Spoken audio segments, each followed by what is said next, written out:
Europe 1, 11h midi. Et si on partait? Philippe Googler. Ah, ça y est, c'est parti. Nous sommes en Argentine aujourd'hui sur Europe 1. Tous les jours, un grand voyage avec mes compagnons de voyage, Nathalie Corré, Didier Ferrat. Et nous sommes au son du tango à Buenos Aires. Et en ligne, une professeure de tango à Buenos Aires, mais une professeure de tango qui enseigne le tango aux Argentins et qui est française. C'est quand même dingue ça. Cocorico. Incroyable. Cocorico. Bonjour Élise. Hola, ¿qué tal, Hola. Felipe? Hola. ¿Cómo estás? Hola, hola. Hola, hola. Dites donc, c'est une prof de tango française à Buenos Aires, c'est un peu comme un boulanger guatémaltèque à Paris. Comment ils vivent ça, les Argentins? Le parallèle est sympa, ouais. Alors, ça surprend toujours un peu, en effet. Mais ils sont surtout, en fait, fascinés par le fait qu'une étrangère s'intéresse autant à leur culture, j'ai l'impression. Ouais. Donc souvent, je donne des cours à des Argentins qui dansent pour la première fois. Et en règle générale, ils me disent après le premier cours, ça alors, si on m'avait dit qu'une Française me donnerait mes premiers pas de tango, j'aurais pas cru. Et donc c'est assez rigolo. Mais en fait, il faut savoir aussi que le tango, mine de rien, est quand même assez lié à la France de par son histoire, donc pour plein de raisons. Mais par exemple, et c'est l'exemple le plus illustrant, c'est que Carlos Gardel, le grand chanteur de tango, Carlos Gardel, est né à Toulouse. Ah, comme vous. Comme moi, exactement. Oui, c'est vrai. Alors, pour raconter votre histoire, vous êtes tombée amoureuse à Toulouse du tango. Et c'est ça qui vous a donné le goût de l'Argentine. Et vous êtes aujourd'hui installée à Buenos Aires depuis 11 ans. Qu'est-ce qui vous a accroché tant à ce pays, à part le tango ? En Argentine, ce qui me plaît particulièrement, déjà, c'est qu'on y trouve une palette de paysages incroyables. Ah ouais. Ça, c'est quelque chose qui m'attire énormément. Comme vous l'avez dit juste avant, des chutes d'Iguassou au glacier de la Patagonie, et en passant par évidemment la diversité de la ville de Buenos Aires. Ce qui me plaît énormément chez les Argentins aussi, c'est que, par exemple, on va trouver vraiment un peuple qui aime la proximité, comme dans le tango, pour se dire bonjour, c'est des grandes embrassades, même si on s'est vu la veille. Bon, tout ça, c'était avant Covid, mais ça reviendra. Oui. Et puis aussi, c'est vrai que vivre en Argentine, c'est un peu comme regarder un film. Ah bon ? Il se passe toujours quelque chose, quoi. Autant socialement qu'économiquement. Les Argentins, ils sont tellement habitués à se confronter à des crises et des changements comme ça sociaux, qui savent en fait rebondir, se réinventer et improviser. Et ça, j'adore. Ouais. Alors pour revenir au tango, qui ressemble visiblement un peu à la vie en Argentine, le tango c'est plus qu'une danse, c'est quand même je trouve une relation particulière à l'autre, où chaque pas s'improvise en fonction de l'autre. C'est un peu comme en amour en fait. Oui, c'est un peu comme en amour, ou c'est un peu comme dans n'importe quelle relation en fait. Le tango, pour moi, c'est chercher en fait la connexion parfaite avec l'autre pour pouvoir communiquer ce qui se passe dans mon corps pour que l'improvisation soit harmonieuse. C'est la définition, c'est ma définition du tango quelque part. Et c'est vrai que ça demande énormément d'empathie en fait. Bon, et de technique, bien sûr. Après, il faut évidemment, ça c'est la prof qui parle, quoi. Ouais, évidemment, on a besoin quand même d'apprendre à marcher ensemble sur la musique, faire les pas au même moment, trouver l'étreinte, l'abrazo le plus confortable, et ensuite seulement essayer de trouver des pas un peu plus complexes, quoi. Trouver l'étreinte la plus confortable, c'est un joli programme. Oui, puis vous me regardez, évidemment. Non mais Nathalie, vous avez beaucoup dansé le tango. Oui, moi j'ai Sérieusement. Oui, bien sûr, dans les milongas, Buenos Aires, bien sûr. Moi, je suis une tanguera aussi, également. Mais c'est vrai que ce qui est fou, je trouve, dans le tango, c'est qu'il y a quelque chose de... En fait, on dit il faut se laisser aller dans les bras d'un homme qu'on ne connaît pas. Ouais. Et ça ne marche que comme ça. Ça veut dire qu'il faut vraiment ne rien contrôler. C'est une danse qui est effectivement que les hommes maîtrisent. C'est très difficile plus pour les garçons que pour les filles à apprendre, déjà. Je pense que Pourquoi ? Parce que c'est très technique pour les garçons. Il y a beaucoup de... En fait, eux, ils drivent un peu la femme. Donc c'est vrai qu'ils ont quand même du boulot.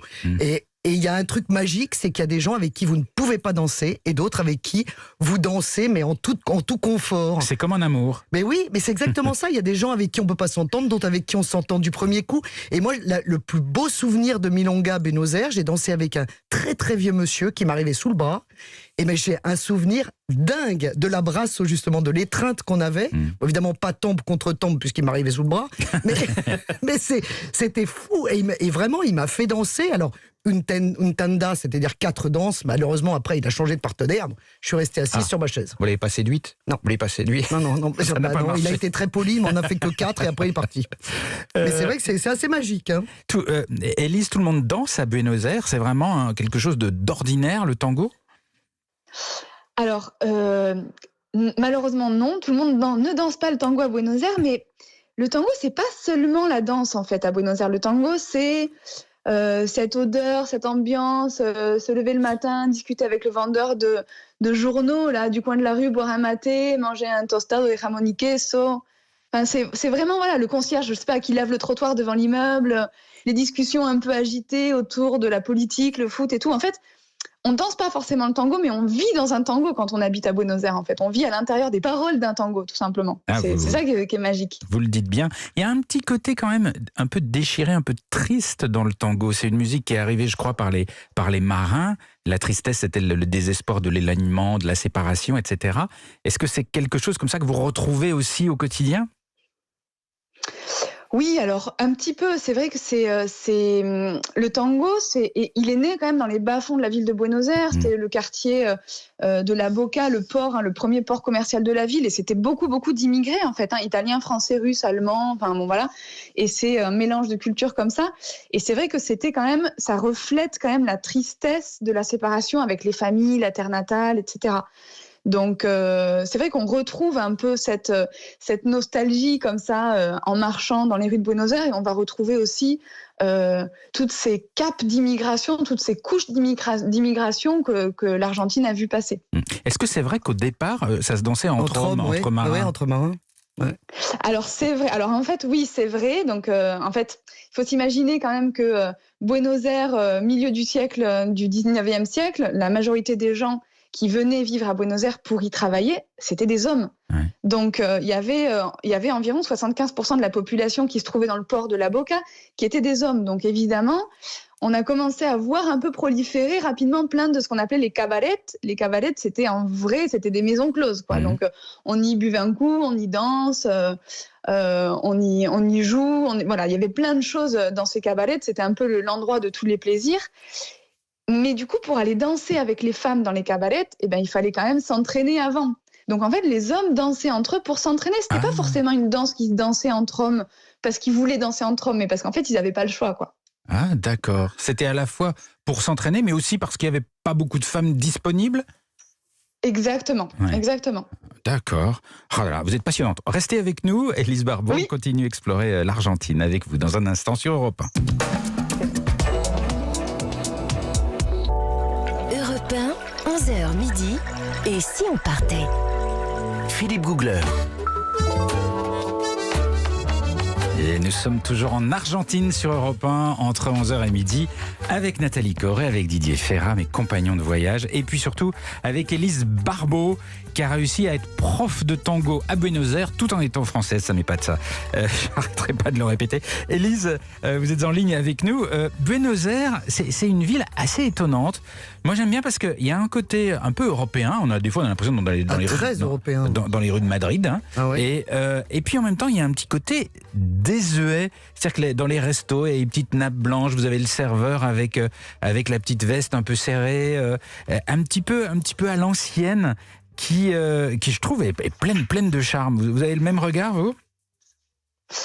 Oui, alors c'est vrai que c'est comme si en fait c'est comme si Buenos Aires c'était plusieurs capitales européennes mais qui se seraient arrêtées dans le temps, dans les années 60, dans les années 70. C'est un peu ça, ouais. C'est vrai que c'est un petit peu ça. Et il y a ce côté un peu désuet dans les bars, dans les restaurants, parce qu'en effet, par exemple, un serveur, c'est pas comme nous, on peut trouver en Europe où on est serveur, c'est des petits boulots, ou alors vraiment, eux, ils font leur carrière dans un seul et même restaurant pendant des années. Et puis les serveurs, ils sont en général très âgés. Puis l'âge de la retraite en Argentine est assez élevé, donc des fois, ils sont très âgés, les serveurs. Donc on est dans un vieux restaurant avec un bar en bois, comme ça, avec des tables en bois, et c'est un vieux monsieur qui vient vous servir votre café. C'est un peu hors du temps. C'est vraiment sympa, c'est rigolo. Oui, c'est vraiment une ambiance qu'on ne retrouve pas ici en Europe.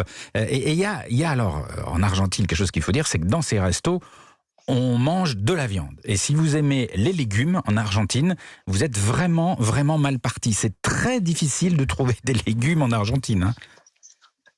Oui, alors la viande, c'est vrai que c'est culturel. C'est comme le tango, c'est culturel. On mange de la viande dès qu'il y a quelque chose à fêter, Ouais. ou pas d'ailleurs. Hein. On Oui. mange de la viande tout le temps. Tout le temps. Mais alors, on peut manger en effet de la viande au restaurant, mais la manière la plus traditionnelle de manger de la viande, quand même, Asado. c'est d'être invité à un asado. Ah ouais, Donc, c'est la version oui. argentine du barbecue.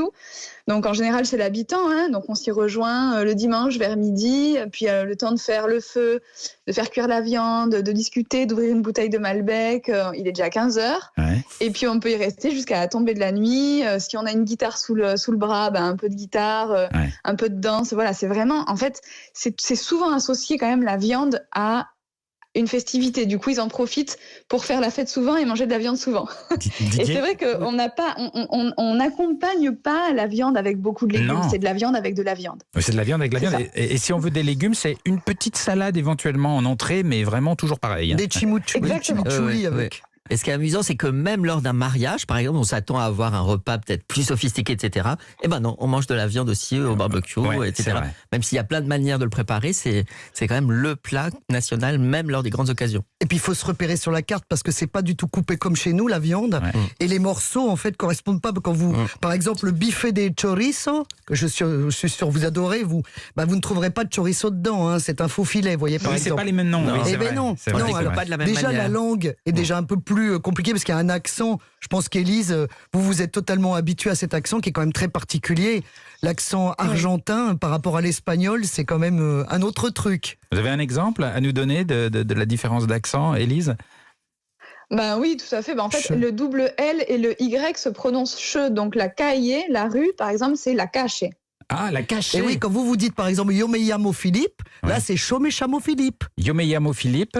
Yo me llamo Philippe. Alors, Yo me llamo Philippe, ça veut dire je m'appelle Philippe. En espagnol, Et Yo me llamo. Ah oui, ça n'a rien à en voir. argentin, voilà. Ah oui, c'est Et oui, dingue. c'est pour ça que je vous préviens, vous, parce que sinon vous allez chercher le chameau partout. Alors, Élise, je rappelle que vous avez vécu également plusieurs années en Patagonie, ce qui représente quand même un tiers de l'Argentine. Et alors, rien que prononcer ce nom-là, on voyage. C'est un endroit incroyable, avec déjà un sentiment de solitude et d'isolement absolu, et puis surtout des glaciers quand ils fondent et qui s'effondrent dans l'eau, ça fait des vacarmes, des fracas incroyables. Ça vous impressionne aussi? Le glacier, le glacier Perito Moreno, je pourrais en parler des heures, qui est c'est mon beau. glacier préféré, on va dire. Et c'est un glacier qui se trouve à l'intérieur du parc national Los Glaciares, qui est aux abords de la ville de Calafate. Ouais. C'est le glacier qu'on peut voir de plus près, en fait. Donc c'est vrai que c'est pas forcément le plus grand, mais c'est le plus impressionnant puisqu'on peut le voir de près. Ouais.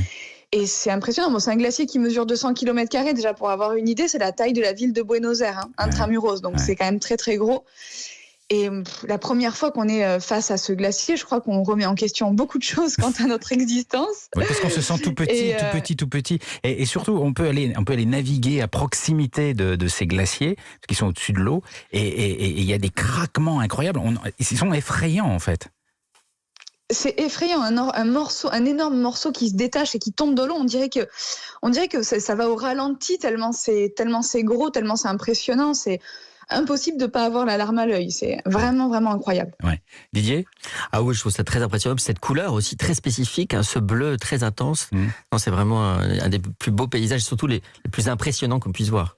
Et alors, pourquoi est-ce que la Patagonie, en dehors des glaciers, fascine autant, Élise, d'après vous? Pourquoi c'est aussi réputé? Je pense que c'est un territoire qui est, déjà, comme vous l'avez dit, c'est immense et c'est très désertique en fait. En dehors des points importants à visiter ou des villes importantes, c'est que de la steppe. Donc c'est de la steppe et de la steppe à perte de vue. Et en fait, encore une fois, c'est être face à cette grandeur-là et à cette immensité. Ça donne à réfléchir et puis ça fait méditer. Et puis vraiment, c'est un paysage qu'on peut pas trouver en Europe. En Europe, tout est trop peuplé, je dirais, pour pouvoir se confronter à ces immensités-là. Donc c'est incroyable. C'est ça qui est fou. C'est un rapport à la solitude qui est très Tout à fait. particulier. Si un jour on a envie de se retrouver seul et de s'isoler, je vous conseille la Patagonie. C'est juste incroyable. Et il y a des gens comme ça. J'ai vu une sorte d'ermite qui vivait comme ça, tout seul, avec une petite cabane sur une espèce de lande fouettée par le vent. Mais il y avait personne. Et c'est quelqu'un qui cherchait la solitude comme ça. C'était très, très troublant. Didier ?